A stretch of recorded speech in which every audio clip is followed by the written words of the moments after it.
Our next session now talks about how to start the test and how to monitor the test so you can watch the kids as they're going through the test. So here we are. We're still in students and test session. We're in the correct session, so I'm giving a math test to these students. And you will notice that we've got all these control buttons that we've talked about before. So start test, download the resources, and refresh button. You'll also notice that here it says student test 24. That means there are 24 kids in our class. And you'll also notice that this gray bar here says 24. So there are 24 kids that are ready. This bar will change colors as more and more kids start to take the test. So as kids log in, this will change to green, showing that they're active. As they exit out of the test, it'll change to red. And then those kids that have gotten kicked off for one reason or another, maybe an access point had something or an iPad locked up, they'll turn to yellow. So if you're watching this, you'll be able to know that if I have a kid on here, if I hit the refresh button and one person comes up as yellow, then I need to find out which student that is, and you can do that by watching down here at the bottom. And I need to actually allow that student to resume back into the test. Now I need to figure out, first of all, why that student was kicked off. Is it a technical issue, or was that student possibly doing something they shouldn't have been doing? All right, if it's a technical issue, you'll just resume them back into the session, which I'll show you how to do here in a second, and then let them go. If it's another issue, then you need to let your building test coordinator know or your principal know what's going on.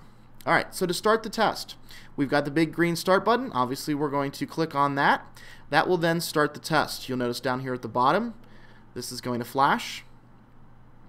And now, all of these students can go ahead and log into the test.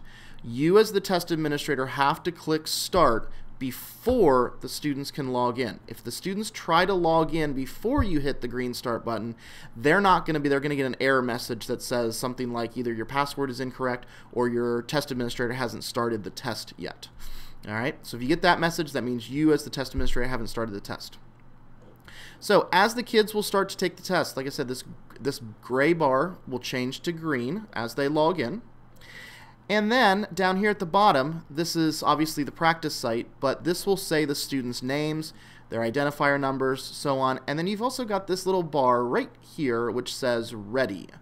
As you click on this button, you will actually pull up each individual student, and you can see each individual student, how it is that they're doing and how they're progressing through the test.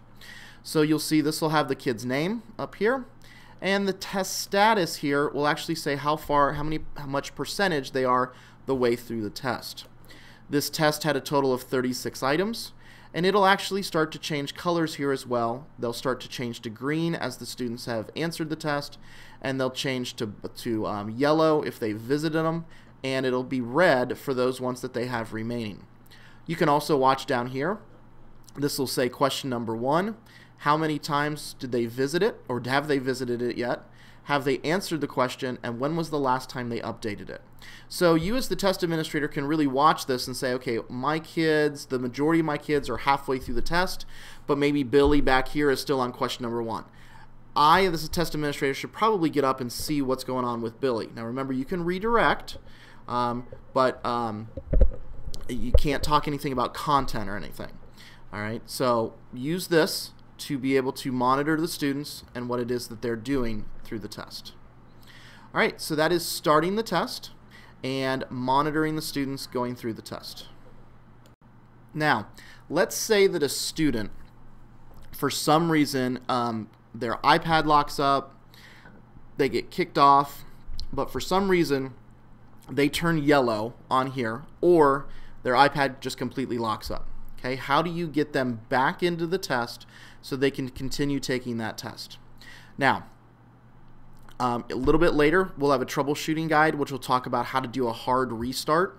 You'll be able to basically restart their iPad back into the security mode that they'll need. Okay, but on Pearson Access Next, on this page, let's say that this very first student here has gotten locked out. All right, we've restarted their iPad, they're ready to go, they're back on the login screen. I now need to, as the teacher, go into this program and resume them back into status.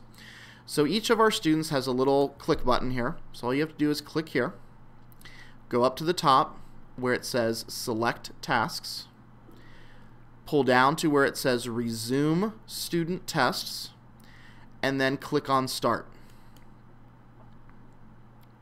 There will be a little box here for the student. Now obviously this is just a practice that I'm running through, but on the real thing there will be a little box here where you can click that box, and then you click on the Resume button. Okay, and what that'll do is that will then allow that student to re-log back in on their iPad.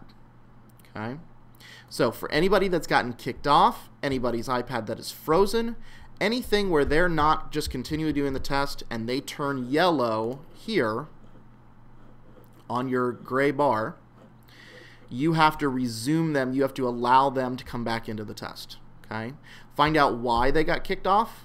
If it's an acceptable reason, then we can resume them back in the test. If it's a real legitimate testing issue, like they're doing something that's inappropriate, the student is, then you need to contact your building principal to find out if you should resume their test.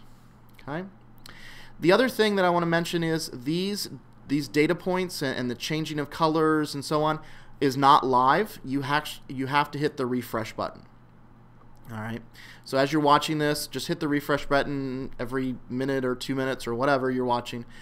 Also, you'll have to hit the refresh button inside of each one of these individual students as well. Okay.